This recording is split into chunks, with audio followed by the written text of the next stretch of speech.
মুখ্যমন্ত্রী অধ্যাপক ডাক্তার মানিক সাহা বলেছেন, রাজ্যে পঞ্চায়েত ব্যবস্থাকে শক্তিশালী করে আগামী দিনে রাজ্যের প্রতিটি পঞ্চায়েত যাতে সামনের দিকে সাফল্যের সাথে এগিয়ে যেতে পারে সেই লক্ষ্যে কাজ করে চলেছে বর্তমান রাজ্য সরকার। পরিকাঠামোগতভাবে পঞ্চায়েতি রাজ ব্যবস্থাকে শক্তিশালী করে সুশাসন ও উন্নয়ন দুটি একসাথে প্রতিষ্ঠিত করার লক্ষ্যে বদ্ধপরিকর সরকার। আজ রাজধানী রবীন্দ্র ভবনে আরডি পঞ্চায়েত দপ্তর আয়োজিত পঞ্চায়েত ব্যবস্থার পুরস্কার বিতরণ কর্মসূচি এবং 475টি কম্পিউটারের আনুষ্ঠানিক বিতরণ অনুষ্ঠানে একথা বলেন তিনি। অনুষ্ঠানে উপস্থিত ছিলেন পঞ্চায়েত দপ্তরের সচিব অভিষেক সিং, দপ্তরের অধিকর্তা প্রসন্ন দে সহ বিভিন্ন জেলার জেলা সভাধিপতিরা। This news is brought to you by Himalayan International Residential School, Siliguri, West Bengal.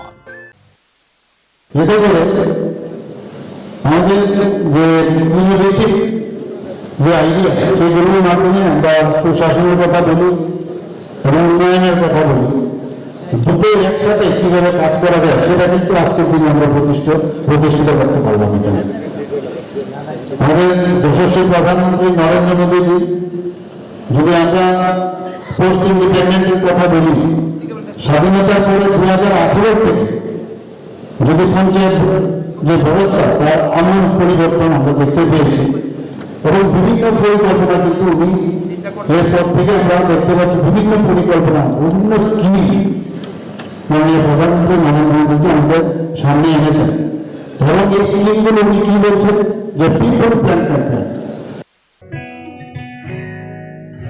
জুড়ে থাকে বাঁধন আপনার চেয়েও আপন, জুড়ে থাকে বাঁধন আপনার চেয়েও আপন।